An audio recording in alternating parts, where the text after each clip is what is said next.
pertama itu kok merasa yang digedein ini aku gitu ya, aku.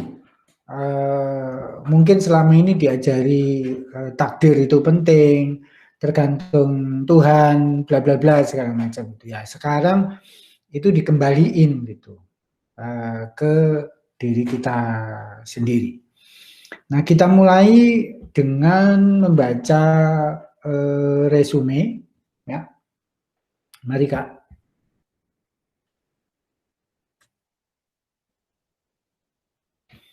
Ya, jadi kalau minggu lalu kita udah belajar modal kita apa, potensi kita apa, dan tujuan atau batasan suksesnya itu seperti apa, bagaimana kira-kira cara mencapainya.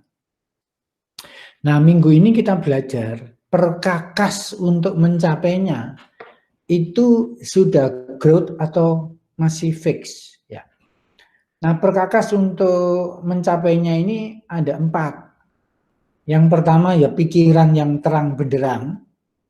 Kedua itu ya perasaan yang jelas ya.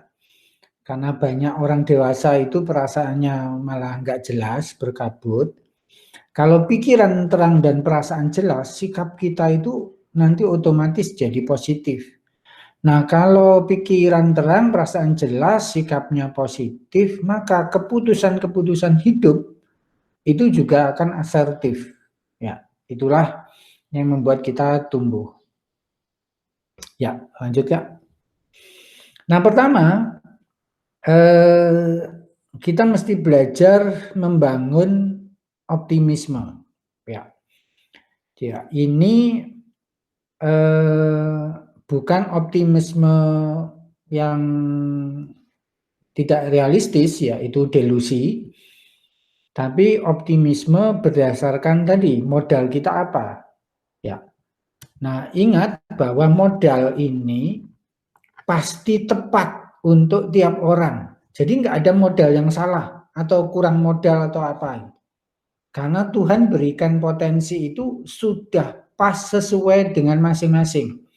Nggak ada yang kurang, nggak ada yang berlebih. Semuanya pas, cukup. Konsepnya begitu. Ya, jadi maka kalau modalnya cukup, yaitu perjalanannya tentunya bisa optimis dia. Nah, pikiran yang selalu optimistik itu yang membuat kita bertahan ketika kita mendapat kesulitan bahkan kemunduran. Dengan pikiran optimis itu kita jadi juga bisa punya solusi alternatif untuk tumbuh. Dengan sikap yang optimistik, relasi sosial itu jadi meluas. Nggak peduli orangnya introvert maupun ekstrovert. Tentu saja orang optimistik itu jiwanya menjadi lebih sehat, tubuhnya lebih sehat juga, dan lebih mudah berbahagia dan sejahtera. Nah, optimisme itu lebih mungkin terjadi kalau kita punya harapan atau punya tujuan yang jelas. Jadi kalau kata mutiara yang kita anggap paling berharga itu adalah hidup itu mengalir saja, itu sama dengan ya kita susah dapat optimisme. Kenapa? Karena tujuannya nggak jelas. Itu seakan-akan kita mengayuh sampan di Samudra Pasifik yang luas luar biasa. Kapan nyampainya itu nggak jelas karena harapannya tujuannya nggak jelas. Kedua, mesti ada ukurannya. Pekerjaannya yang kita lakukan itu ya kita yang melakukan. Makanya kita bisa mengukur sendiri secara konkret gitu. Segala ukuran itu haruslah ukuran dari dalam diri sendiri, bukan ukuran yang dimateraikan oleh orang lain. Nah, di sini mulai, kalau kita tidak mengerjakan latihan pertama, yaitu membuat definisi sukses, kemudian di tiap-tiap aspek kehidupan, kita nggak bisa mengerjakan latihan nomor 21 ini, yaitu mengidentifikasi tujuan-tujuan prioritas kita itu apa? Katakanlah kita punya 20 tujuan, 20 target dalam hidup, boleh. Tapi dari 20 itu mana 5 terutama? Nah, 5 terutama itu ada urutannya enggak? Nah, urutannya ini bisa berubah-ubah sesuai periode hidup. Contoh, di umur 30-an karena baru menikah, anaknya masih batita, tentu prioritasnya berbeda dengan mereka yang karirnya sudah menengah, anaknya juga BG dan seterusnya. Seperti itu. Jadi dari 20 target hidup tadi itu memang harus setiap tahap perkembangan itu kita geser-geser prioritasnya. Tapi harus ada ketetapan atau keputusan. Jadi bukan sekedar mengalir. Nah, yang sekedar mengalir ini yang membuat nanti tahap perkembangannya itu jadi kacau malahan. Yang harusnya sudah dewasa jadi masih remaja. Kenapa? Karena prioritas nentuin identitas diri itu nggak pernah dikerjain di masa remaja, misalnya gitu. Nah, kalau ada prioritas, tentu ada action plan-nya untuk tiap tujuan. Jadi kan kalau mau pergi ke Jakarta, action plan-nya apa? Misalnya saya dari Bandung mau ke Jakarta, action plan-nya ya beli tiket kereta, datang ke stasiun, naik ke dalam gerbong dan menyerah kepada si sopirnya kereta. Sopir kereta itu apa sih namanya? Ya, itu. Nah, jadi ada action plan-nya. Ya, berbahagia itu mesti ada action plan-nya. Seperti itu. Well-being itu mesti ada action plan-nya. Nah, action plan ini biasakan juga punya plan B, plan C, dan seterusnya. Terutama rencana kalau terjadi krisis seperti sekarang ini. Ya, jadi mesti ada rencana alternatifnya. Nah, jadi tidak bisa dibalik begini misalnya. Oh, karena rencananya A ini nggak tercapai, tujuannya saya ubah itu. Bukan. Targetnya itu harus jelas sejak awal, cara mencapainya yang bisa berubah strateginya atau taktiknya gitu. Next, Kak.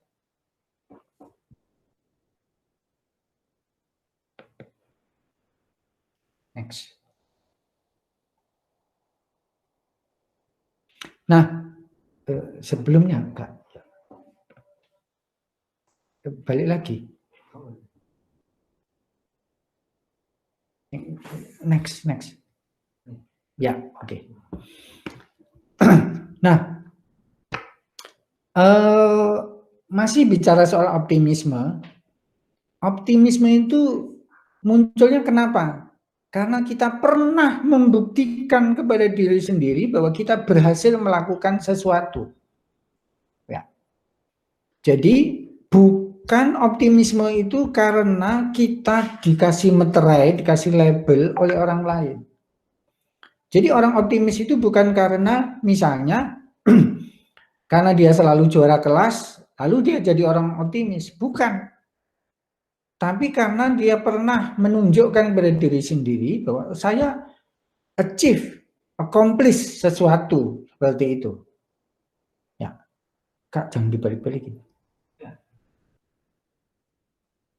Balikin lagi. Loh. Kak, halaman, nah, ya. Duh. Ini ya? Ya. Jangan diubah-ubah. Bingung. Kehilangan konsentrasi nanti kalau kayak gitu, Pak. Ya, oke? Nah, jadi orang sukses itu orang yang tahu apa saja yang pernah berhasil dia lakukan. Ya. Sekali lagi, bukan keberhasilan menurut ukuran orang lain. Oh, saya udah jadi manajer. Bukan itu. Bukan manajernya. Itu adalah hasil akhirnya itu adalah dampak sebenarnya. Ya, label itu hanya dampak. Karena surat perjanjiannya ini benar, maka diberi stempel. Jadi bukan karena stempelnya itu, karena surat perjanjiannya benar itu. Kira-kira gitu. Jadi karena saya senyum, saya salam, saya menyapa seseorang, maka saya diakui. Jadi bukan pengakuan orang itu yang membuat saya berhasil, tapi usaha-usaha saya sendiri. Nah, karena itu untuk supaya kita sering optimis, ya, karena optimisme itu seperti iman juga, bukan berarti 100% terus umur-umur, bisa naik turun. Nah, supaya kita mampu bertahan dan bahkan tumbuh, itu kita harus sering menceritakan keberhasilan kita, achievement itu kepada orang lain. Entah itu anak, pasangan, atau bahkan kalau di kantor kami itu ada forum share your joy. Jadi setiap secara berkala staff di Cornerstone itu menceritakan pada teman-temannya kebahagiaannya, sukacitanya mengerjakan sesuatu itu apa.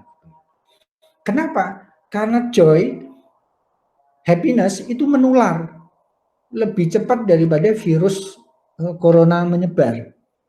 Ya, dengan cepat itu.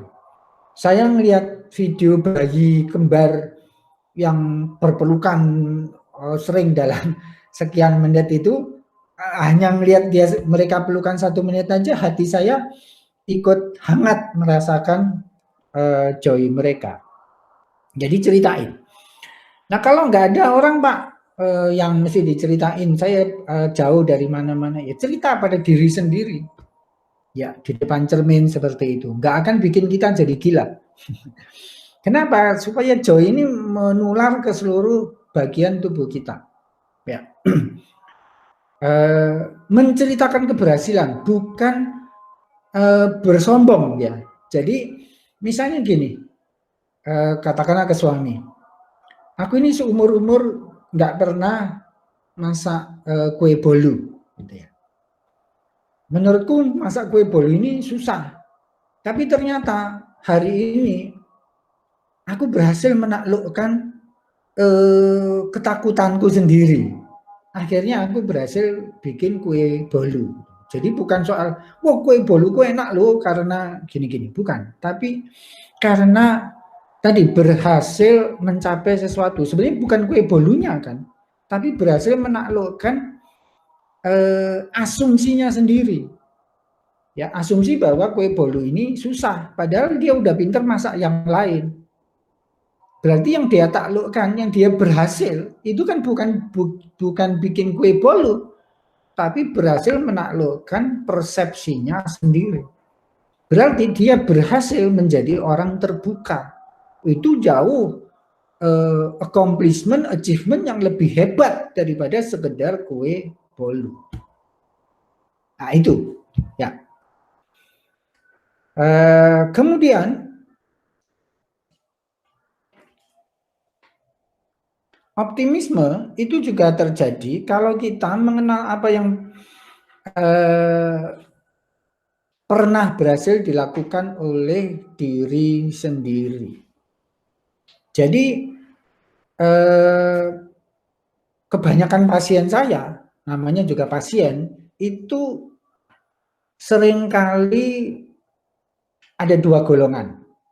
Golongan yang hidupnya itu penuh self pity, mengasihani diri sendiri, menjadikan dirinya sendiri korban.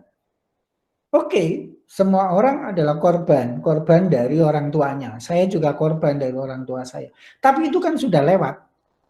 Tapi kalau saya mengasihani diri saya terus, ya saya nggak tumbuh. Nah, orang mengasihani diri ini contohnya misalnya gini, kalimatnya negatif self talk. Wah ini susah, saya nggak bisa, saya nggak punya bakatnya, saya nggak skill itu sulit dipelajari, itu self pity. Ya. Saya ini korban KDRT, saya ini begini, saya begitu. Jadi itu locus of control-nya. Kalau self pity itu locus of control itu dia merasa dunianya orang lain itu yang salah. Dia ini hanya korban. Bentuk self pity yang lain adalah mau sempurna. Ya, saya nggak boleh berbuat salah, saya harus sempurna, saya nggak punya vulnerable, saya nggak punya kerentanan, saya harus kuat demi anak-anak. Itu sama dengan self pity sebenarnya. Itu sama mengasihani diri sendiri. Kenapa? Ya, loh, kan dia bentuknya perfeksionis. Iya, sebenarnya di balik perfeksionisme dia itu sebenarnya merasa tidak sempurna, maka memaksakan diri untuk sempurna. Itu sama dengan self pity. Ya. Nah, bentuk-bentuk self pity seperti ini, negatif self talk inilah yang bikin pikiran kita jadi berkabut. Ya, kayak film seri The Mist itu. Ya, maka kita perlu memperjelas isi pikiran, keyakinan kita dengan mengerjakan latihan 24. Next, Kak. Nah, pikiran yang terang benderang itu membuat kita juga punya percaya diri yang sehat. Ya. Kenapa? Kalau pikirannya terang, dia bisa tahu kelebihannya apa, bakatnya apa, itu. Jadi dirinya itu kayak akuarium buat dirinya sendiri. Dia tahu di dalamnya apa. Jadi kalau ada orang umurnya udah 30-an, 40-an segala macam, nggak pernah tahu bakatnya apa, itu bagi saya ajaib. Oh, tapi saya nggak pernah tes bakat. Iya, nggak harus dari tes bakat. Mengobservasi diri sendiri kan bisa, gitu ya. Nah, supaya kita tahu apa kelebihan-kelebihan diri kita. Nah, antara lain, ya tugasnya selain mengganti negatif self-talk dengan positif self-talk, juga menulis surat kepada diri sendiri tentang semua atau satu persatu keberhasilan kita sejak kecil.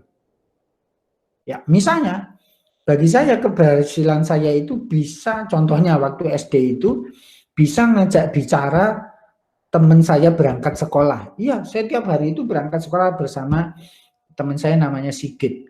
Itu berhari-hari, itu cuma jalan bareng doang, nggak ngobrol.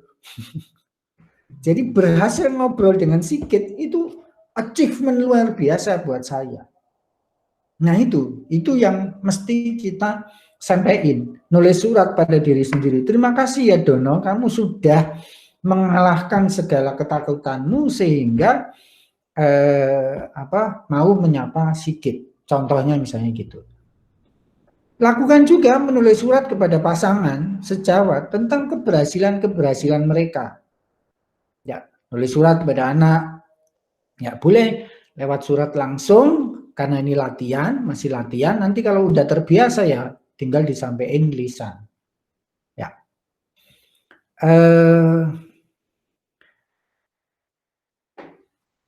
Positif self-talk, afirmasi positif yang di latihan nomor 3 itu dilanjutin lagi.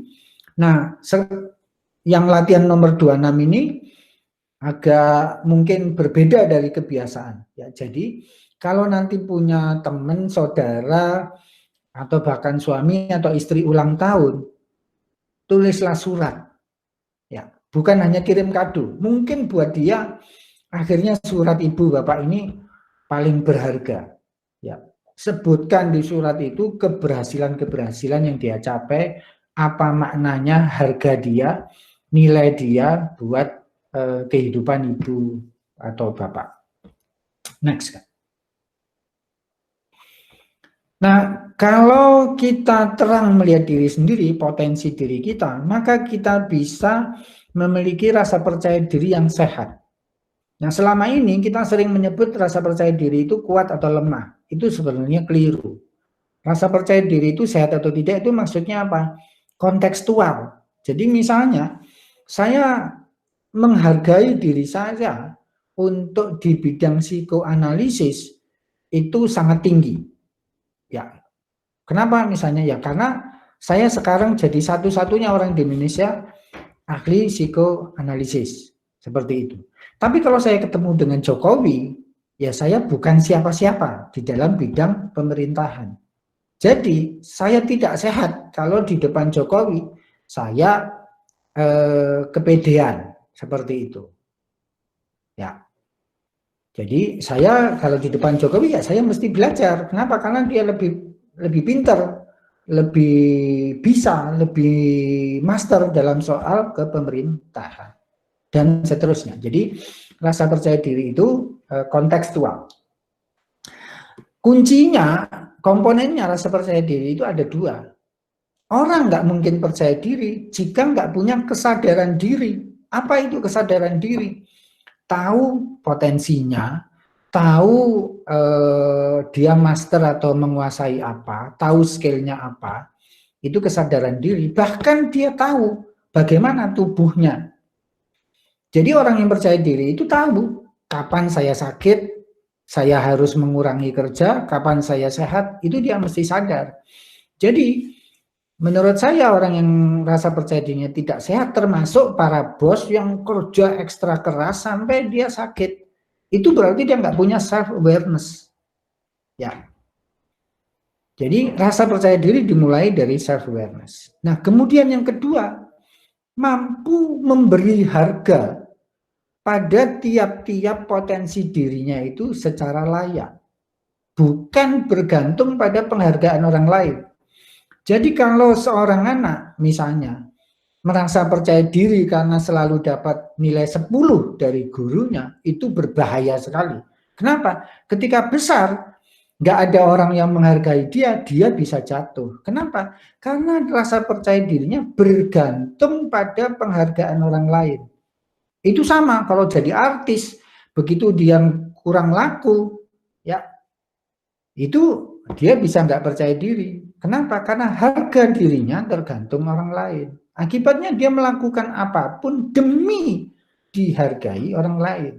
Jadi yang harus menghargai orang percaya diri itu adalah orang yang mampu memberi harga pada dirinya sendiri. Ya, saya layak mendapatkan ini. Jadi misalnya ibu bapak bikin presentasi, menurut ibu keren, wah ini keren. Kenapa? Karena ukuran saya selama ini nggak pernah pakai keynote, sekarang mampu bikin keynote. Itu boleh kita menentukan harga pada saat itu, harga saya adalah 95 misalnya gitu. Ya. Tentu saja ketika saya ketemu dengan desainer ya yang sehari-harinya ngerjain keynote, nggak apa-apa, saya tetap menghargai diri saya 95. Kenapa? Karena saya bukan desainer. Bikin keynote itu sebuah katakanlah pekerjaan yang bukan sehari-hari, yang langka jarang saya kerjain. Kalau saya berhasil ya itu. Jadi bukan karena saya membandingkan dengan orang lain desainer. Seperti itu. Jadi penghargaan pada diri sendiri. Jadi orang percaya diri itu sebenarnya otomatis tidak sombong. Orang sombong itu membandingkan, mengkomparasi dirinya dengan orang lain. Sebaliknya orang rendah diri, orang nggak percaya diri itu karena membandingkan dirinya dengan orang lain. Jadi kalau orang percaya diri sehat itu selalu cukup. Kenapa? Karena yang dibandingkan adalah dirinya sendiri. Kemarin bisa apa, sekarang tambah kebisaannya. Itu dia nambah percaya dirinya gitu. Nah, ternyata setelah diteliti orang percaya diri itu bahasa tubuhnya khas. Bahasa tubuh orang percaya diri.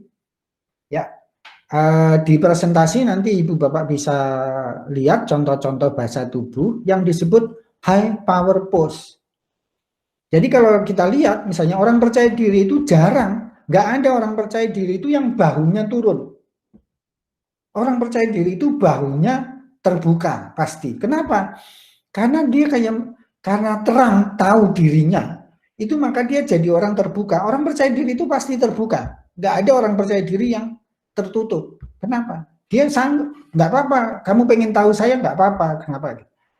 Karena nanti kalau dia terbuka, orang lain juga otomatis akan terbuka. Itu yang disebut high power pose. Ya. Jadi memang ini dipengaruhi oleh budaya, misalnya contoh orang Barat itu biasa malang kerik itu apa?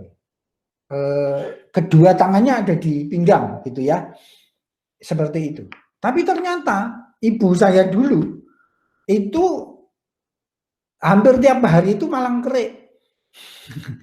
Jadi berarti setelah saya belajar NLP itu baru saya sadar gitu. Oh, ibu saya bisa melakukan apapun itu karena beliau bahasa tubuhnya itu high power pose. Gitu.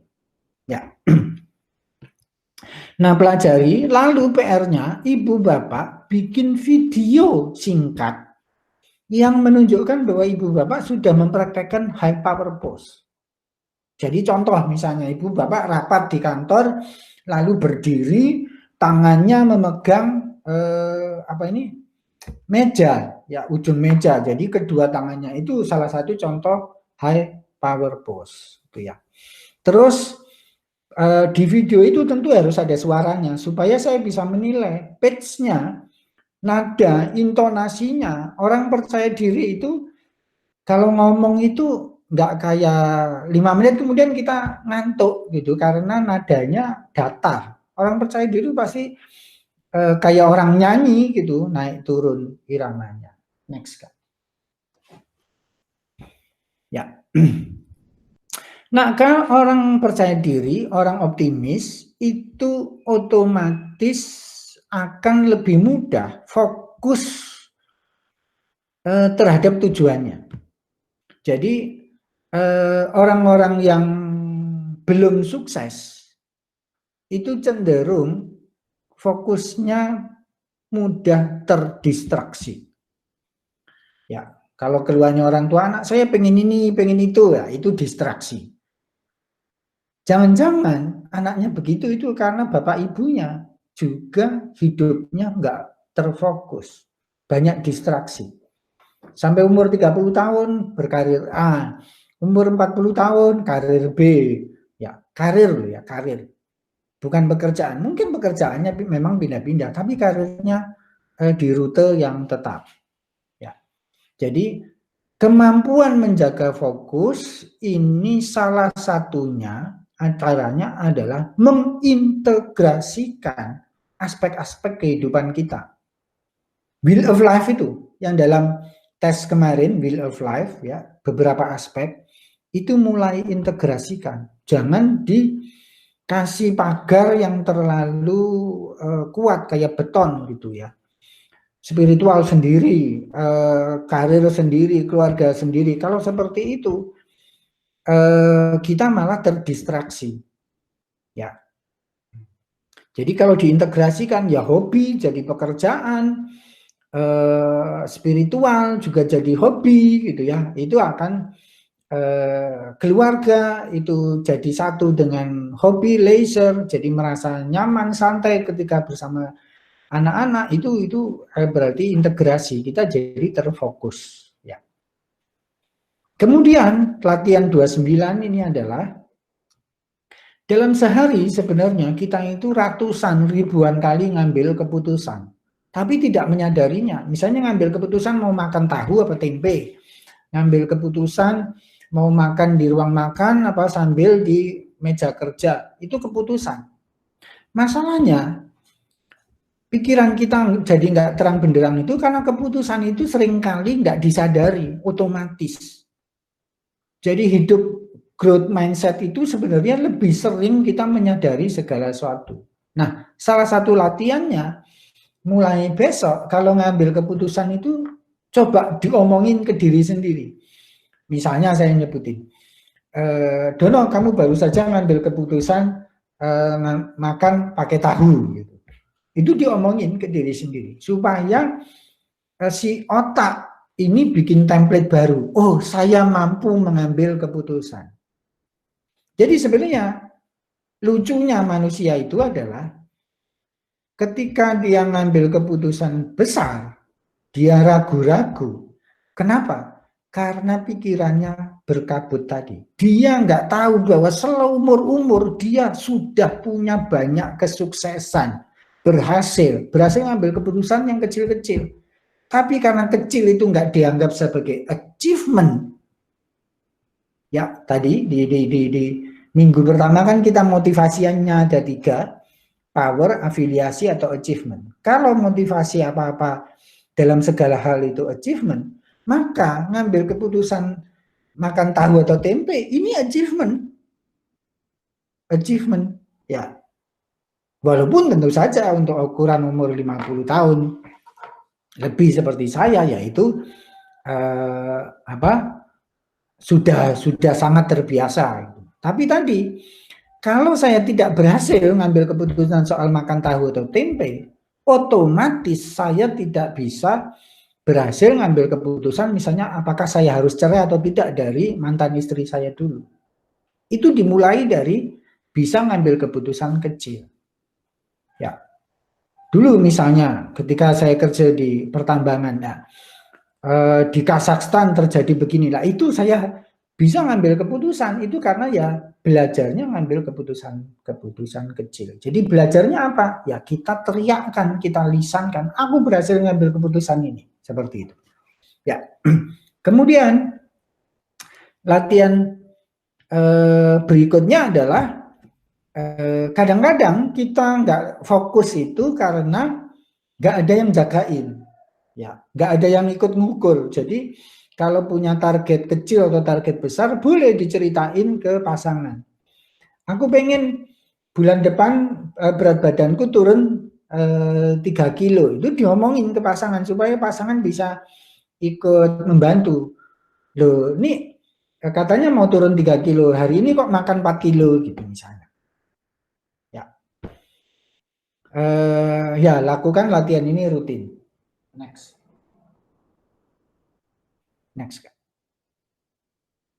Nah, kalau 4 modalnya tadi, pikiran terang, perasaan jelas, sikap positif, dan tindakan tegas itu sudah dikuasai, maka kita tidak hanya mampu bertahan dari badai, tapi juga tumbuh kuat setelahnya, karena kita punya keteguhan, ya, perseveransi, punya kelentingan, resiliensi. Dan kalau ibu-ibu senang biologi, ya, evolusi dunia itu, dunia makin baik itu karena orang-orang yang berhasil, ya, spesies yang berhasil keluar dari bencana. Karena yang nggak berhasil, yang sekedar bertahan, itu biasanya tidak bisa berlanjut. Ya, next. Nah, kalau lihat semua tokoh sukses itu tidak ada yang selalu di atas. Jadi sebenarnya mereka selalu naik turun, ya.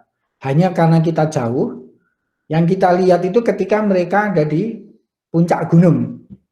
Ketika dia di lembah, itu dia sendirian. Nggak enaknya kan gitu. Ya. Maka belajarlah, kita semua belajar untuk jadi pegas, punya daya lenting, resilient gitu ya, daya membal ke atas ketika mengalami bencana. Ya. Nah, resiliensi dan perseverance itu kuncinya satu.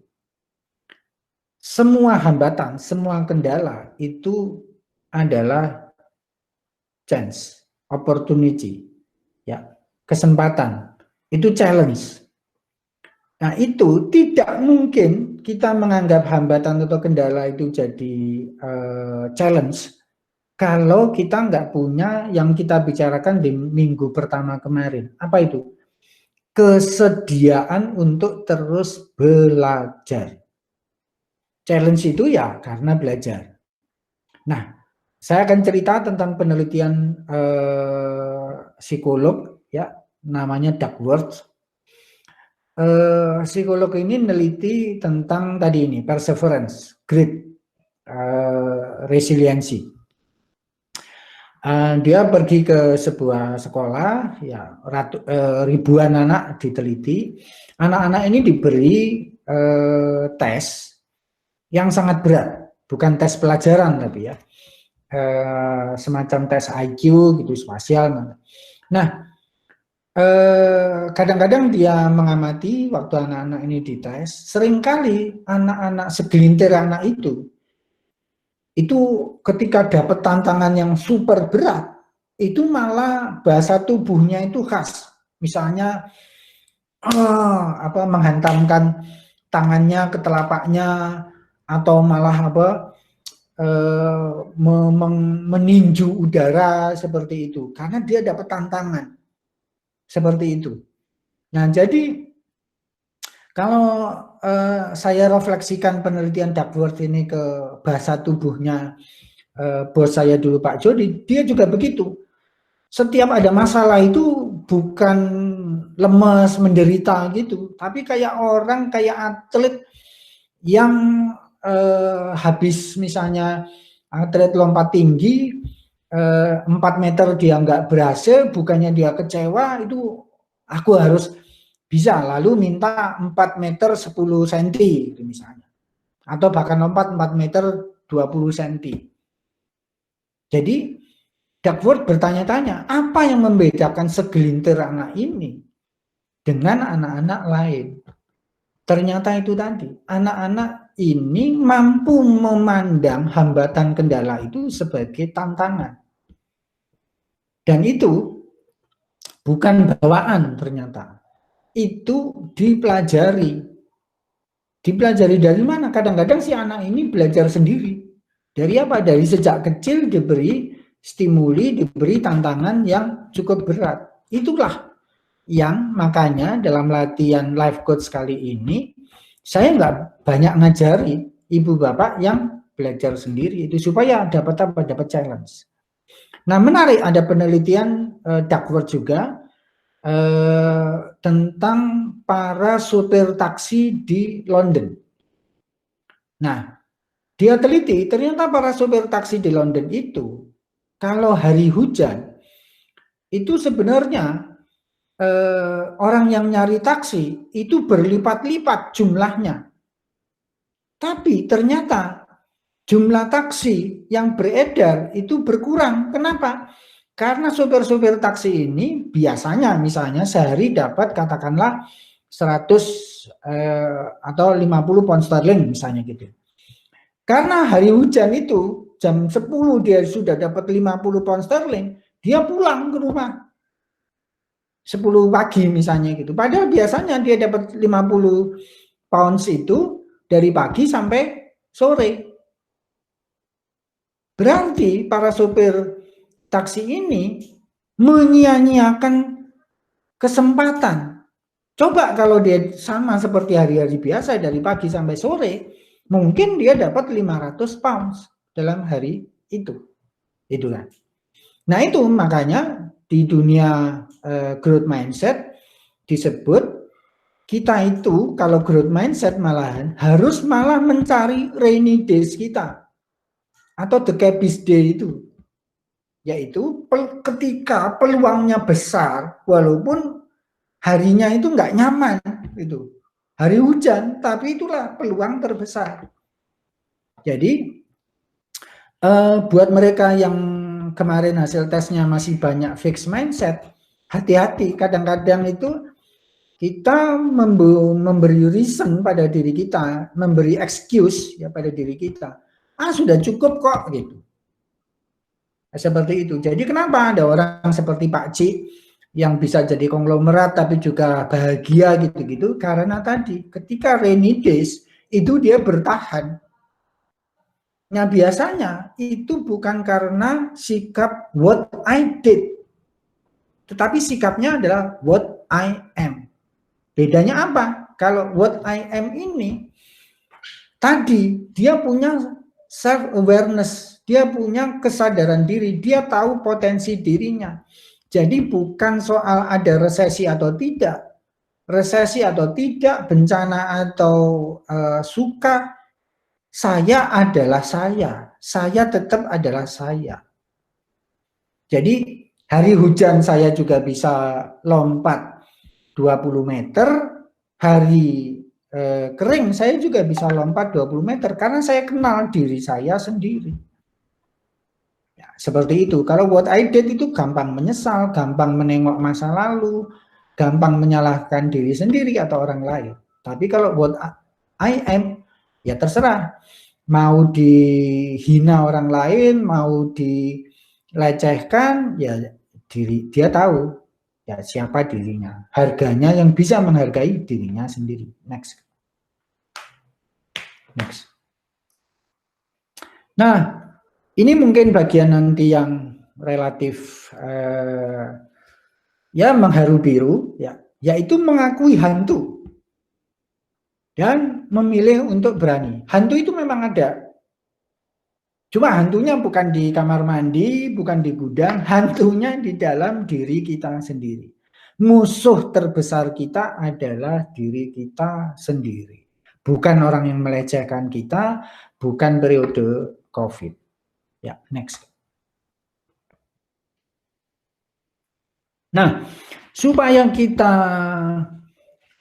berada di kuadran achieve, masih ingat minggu lalu ada orang sukses itu mencapai salah satu dari 4 kuadran, ada kuadran achieve, kuadran eliminate, kuadran avoid, sama kuadran preserve.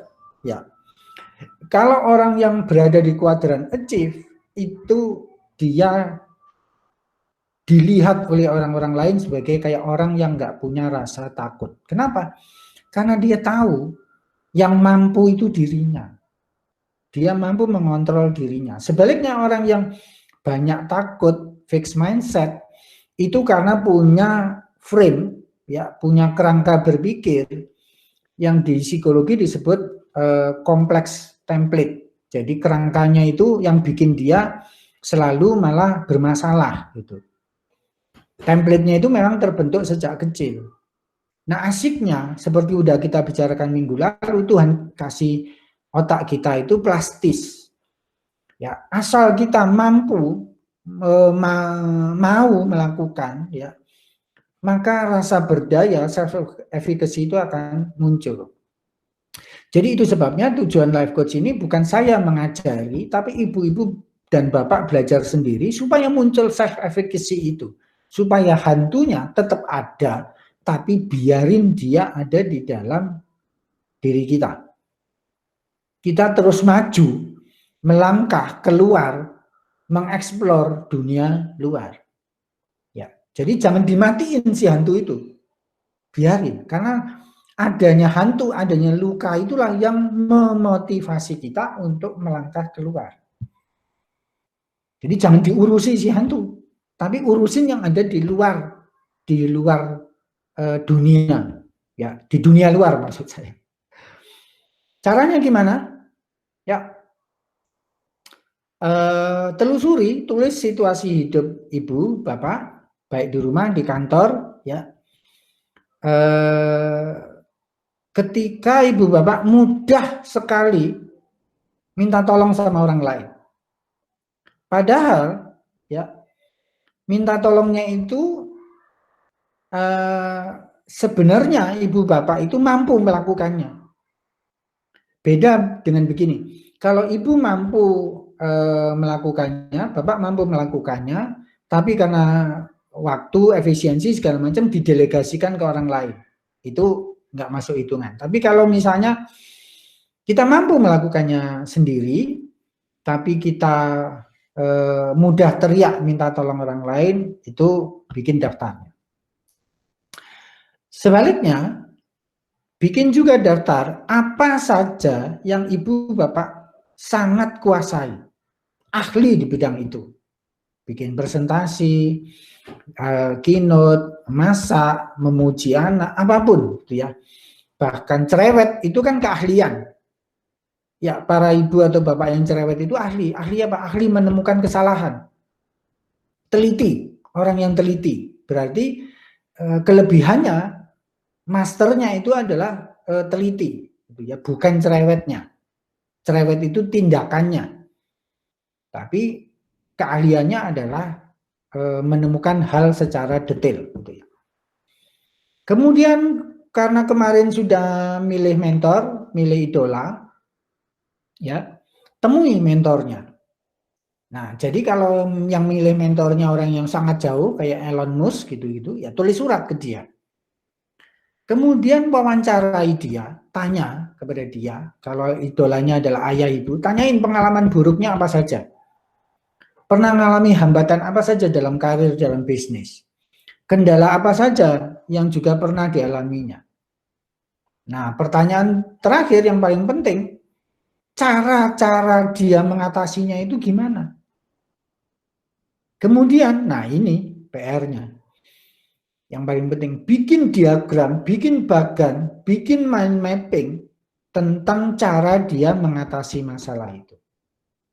Nanti kita diskusikan, apakah cara dia mengatasi masalah itu cara yang sehat atau tidak. Karena kan tujuannya punya idola, punya mentor itu adalah meniru rutenya dan mengadaptasi sesuai diri kita masing-masing. Ya, jadi bukan meniru persis, bukan memfotokopi, tapi mengadaptasi.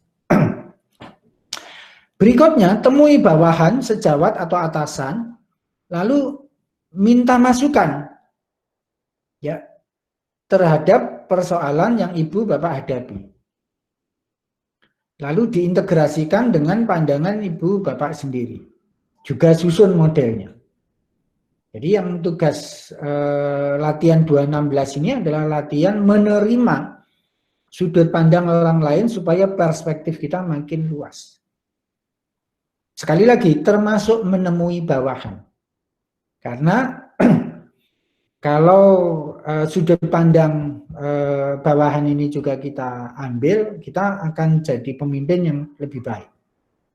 Next.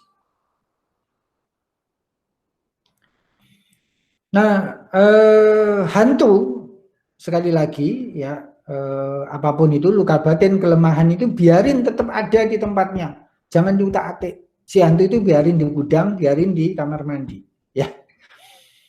Maksudnya apa? Hantu ini seringkali adalah core belief. Ya, akar keyakinan, akar kepercayaan yang menghambat kesuksesan kita. Ya. Nah, baca di PowerPoint ada hambat core belief ini biasanya di aspek achievement, cinta kasih, afiliasi, locus of control, stres, kecemasan, daya tahan terhadap frustasi, dan kesempurnaan. Nah, kalau identifikasi negatif core belief kita apa, sesuai yang ada di presentasi, dan ubahlah jadi positif. Ya, next.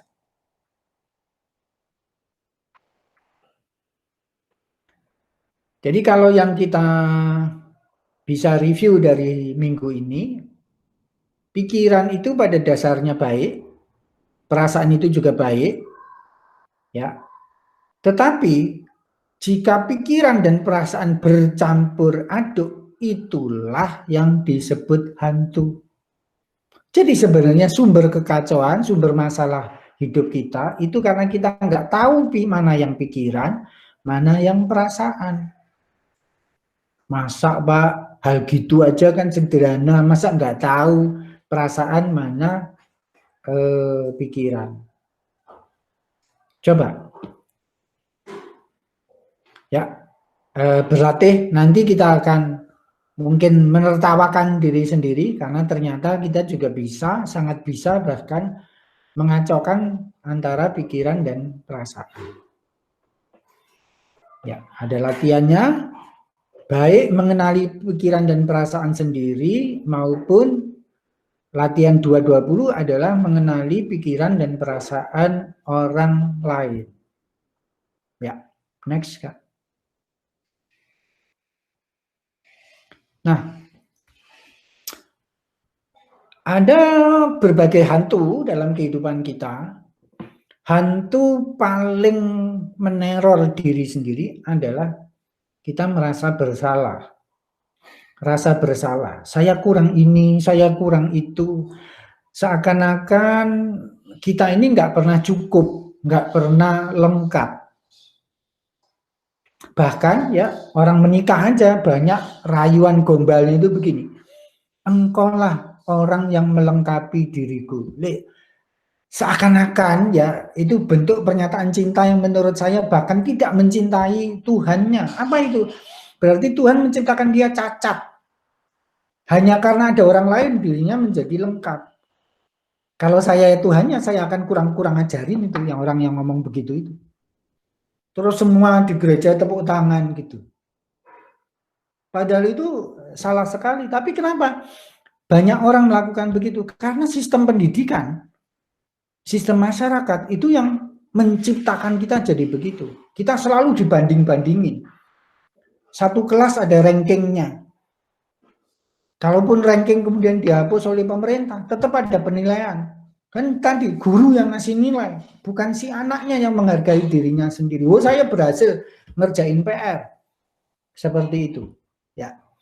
Jadi akibatnya kita merasa harus terus berkompetisi. Kalau saya sudah punya satu toko, saya harus punya 2 toko. Kenapa? Karena cici saya, koko saya punya 5 toko.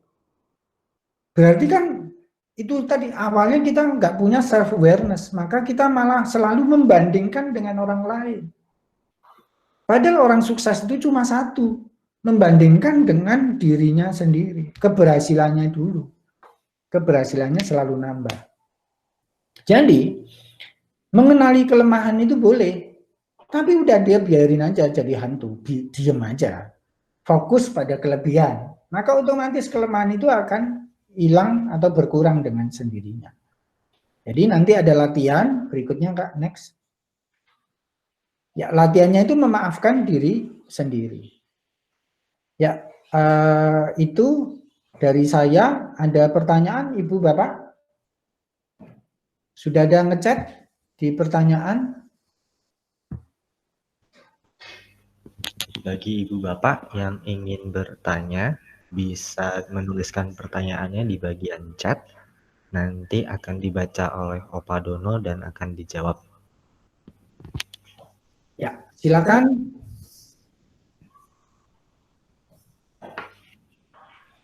Jadi kalau minggu pertama ada 13 latihan, minggu kedua ini total ada 22 latihan.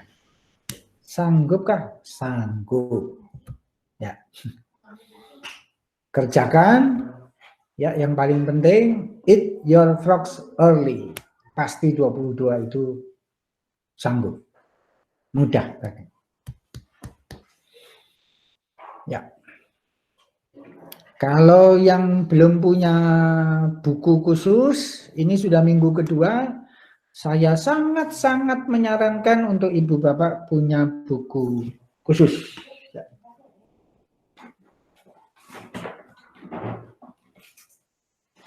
Boleh di center, Pak? Bukan, dari sini. Bisa nggak? Kelihatan nggak? Oh, ya.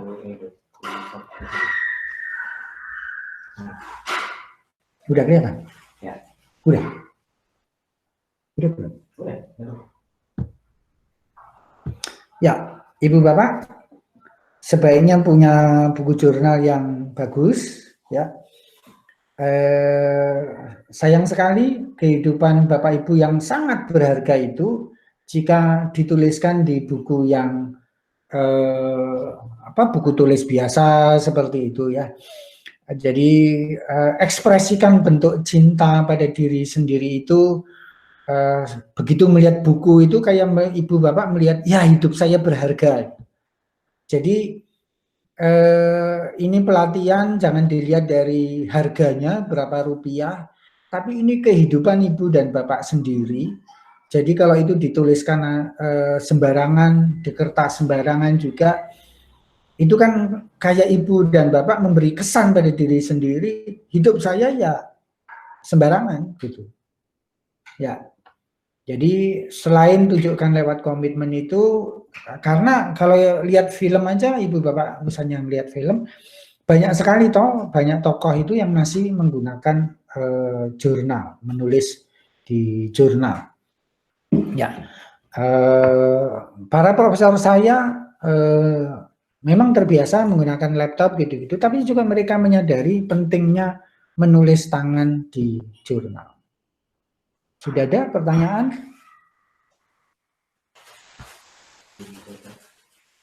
Belum ada yang nulis? Oke. Ada kesan?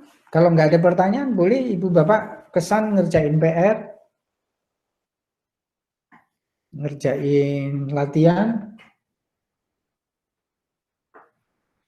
Bu Evelyn bertanya, bagaimana cara memiliki pose tubuh yang baik? Saya sudah punya kebiasaan membungkuk. Dulu saya masuk dalam toxic relationship, sejak itu membungkuk. Nah, asiknya high power pose itu bisa dilatih. Jadi tubuh dan jiwa kita itu kan satu kesatuan.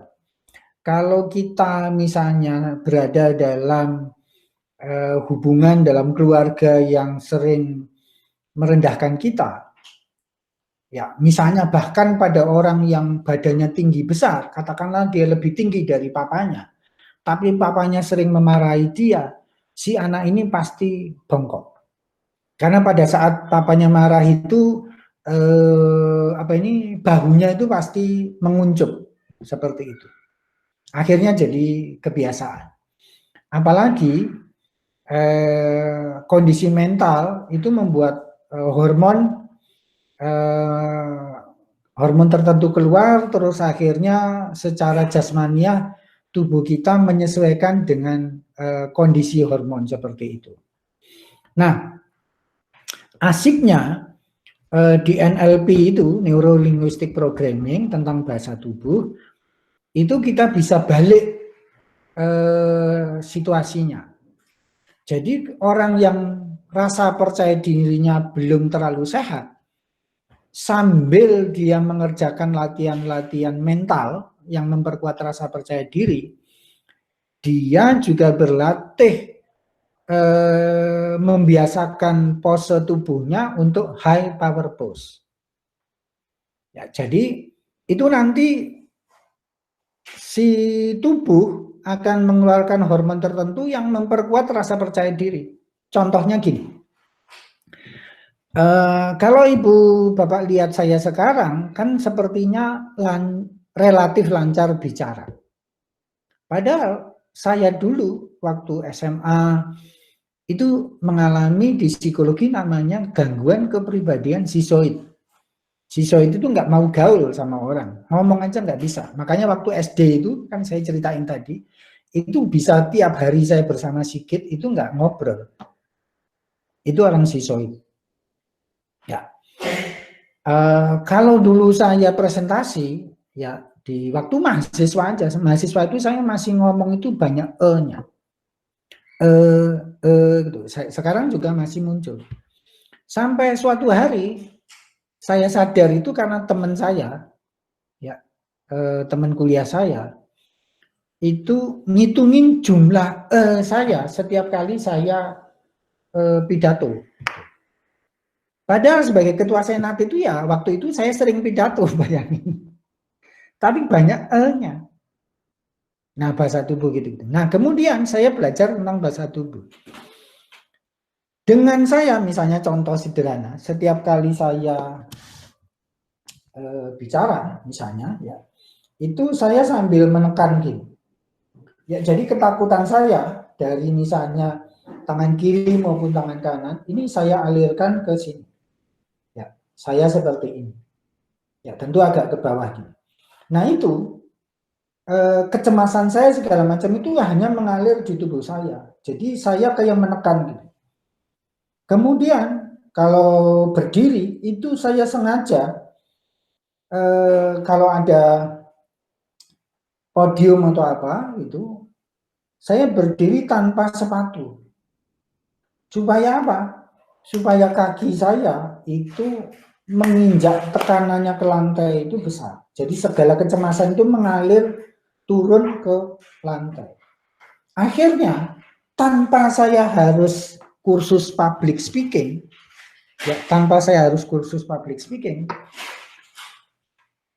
cara saya bicara, bahasa tubuh saya berubah menjadi tadi high power pose. Jadi dilatih aja. Ya, Bu Evelyn misalnya rapat gitu-gitu, ya sambil memegangi ujung meja, ya kedua tangan berada di meja, seperti di ujung meja, berdiri, itu pasti akan lebih lancar. Seperti itu. Duduk misalnya lower power pose itu duduk misalnya miring. Ya, walaupun perempuan kalau pakai rok mini tentu harus miring, tapi daripada miring lebih baik kaki disilangkan. Contohnya seperti itu. Jadi pelajari ya tentang high power pose, praktekkan, itu nanti akan menambah rasa percaya diri. Nah, salaman misalnya, itu belajar salaman yang firm, jangan hard, ya, jangan keras, tapi jangan soft, tapi firm, cukup tegas itu aja. Dan macam-macam bahasa tubuh lain. Ya, misalnya orang percaya diri itu tidak memegangi, misalnya hidung, garuk rambut seperti ini, apalagi bicara sambil menutupi mulut, pegang dagu, ini jangan. Tangan itu kalau mau percaya diri itu terbuka, ya jangan tertutup seperti ini, terbuka. Kalau kita terbuka, orang lain itu juga akan otomatis terbuka seperti itu. Ya, jadi misalnya tangan, ya kalau berdiri gitu ya, kelihatan enggak? Ya, tangan jangan dimasukin saku misalnya atau ke belakang gitu ya, jangan. Apalagi bersendakep ini, sendakep ini berarti saya tertutup, saya nggak terima pandangan ibu bapak apa, ya. Jadi terbuka, turun aja gini misalnya, contohnya gitu. Ya, ada lagi yang mau bertanya?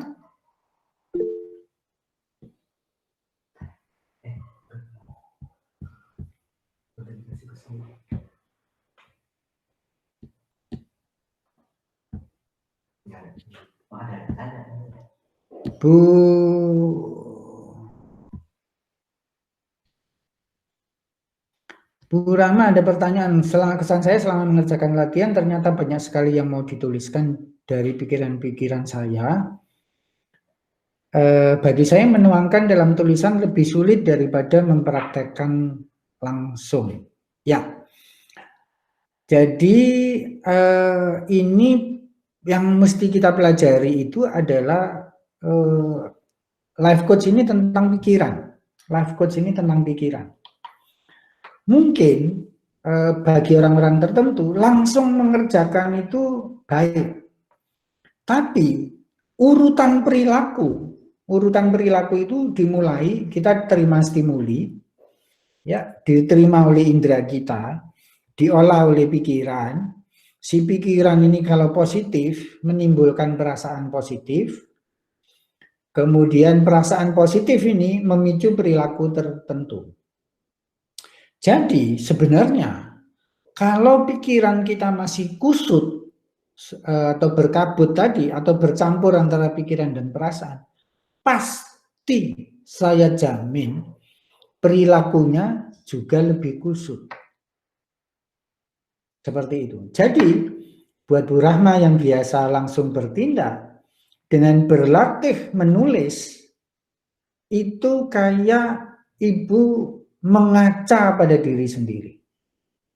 Ibu jadi lebih bisa refleksinya itu lebih jelas. Nah, ujung-ujungnya nanti semua keputusan ibu semakin tajam. Kenapa? Karena pikirannya juga makin jelas itu.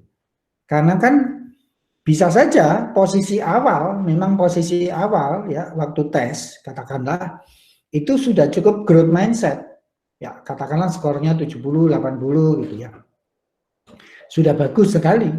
Tapi karena memang nggak pernah ada 100, selalu ada hal baru yang perlu dipelajari. Nah, contohnya ini, bagaimana belajar mempresentasikan, menuangkan pikiran kita ke dalam tulisan.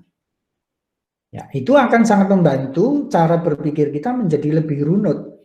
Karena kalau masih hanya ada di otak, apalagi otaknya orang jenius, superior gitu-gitu, itu bisa pada saat bersamaan itu berbagai pertanyaan, berbagai pikiran itu bersama-sama ada.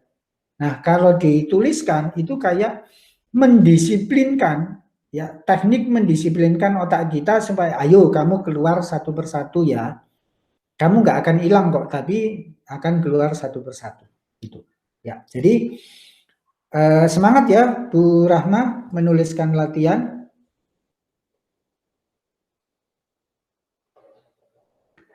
Ada pertanyaan dari Bu, ya tulisannya caping clipping. Oh Budian, ya Budian. Apa jika kita mulai berasumsi mind reading ya orang lain, ditaklukkannya dengan cara dinegatifkan. Misal, nggak mungkin dia begini begitu. Itu bagaimana? Ya. Nah, yang nanti kita pelajari sepanjang perjalanan life coach ini adalah mind reading itu nanti pelan-pelan akan berkurang dengan sendirinya. Kenapa? Karena kita benderangkan diri kita sendiri. Jadi kalau pikiran terang itu pikirannya mesti butuh bukti. Datanya apa? Jadi berasumsi misalnya, nggak mungkin dia begini begitu. Itu sebenarnya asumsi kan. Asumsi ini apa? Asumsi ini terjadi karena antara pikiran dan perasaan itu bercampur aduk. Taunya dari mana? Campur aduk perasaan, karena nggak mungkin dia begini begitu, itu kita sudah punya perasaan tertentu pada orang tersebut. Dia mencintai saya, nggak mungkin dia melakukan pengkhianatan pada saya, gitu kan? Itu kan berarti antara pikiran dan perasaan bercampur aduk. Nggak mungkin ini teman, partner bisnis saya sudah 5 tahun akan berkhianat. Kenapa? Lah ya, itu karena perasaan dan pikiran bercampur aduk. Cukup jelas, Budian? Ya. Kalau tidak ada lagi yang bertanya, ada satu dari Bu Elis. Dari Bu Elis, kesannya ngerjain latihan ternyata saya tidak terlalu mengenal diri sendiri. Ya, terima kasih Ibu. Dan sangat canggung menerima kelebihan-kelebihan yang ada pada diri sendiri. Ya, itu salahnya masyarakat, salahnya keluarga, salahnya agama. Maaf, agama saya bawa-bawa. Karena agama, sebenarnya lembaga agama itu kan isinya orang-orang. Ya kan, bukan hanya firman kebenaran, isinya orang-orang, isinya interpretasi. Jadi kita dilatih untuk misalnya nggak boleh riak, nggak boleh sombong.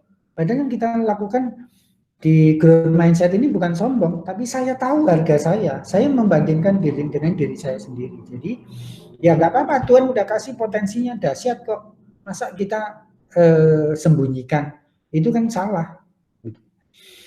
Rasanya exploded mind, tidak tahu ini cara menjelaskan seperti apa, tapi banyak hal di kepala. Ya, oke. Karena hal baru, apalagi ini sebenarnya pelatihan 3 bulan, 6 bulan biasanya kalau individual, karena satu persatu, tapi dipadatkan jadi sebulan, ya beginilah. Selamat, ya. Ledakannya disalurkan lewat jurnal. Makin mau menjurnal, makin kita enggak meledak. Ya. Oke, terima kasih Ibu-Ibu dan Pak Daniel ya yang sorangan. Sampai ketemu minggu depan. Selamat mengerjakan PR, latihan. Ya. Selamat berbuka puasa.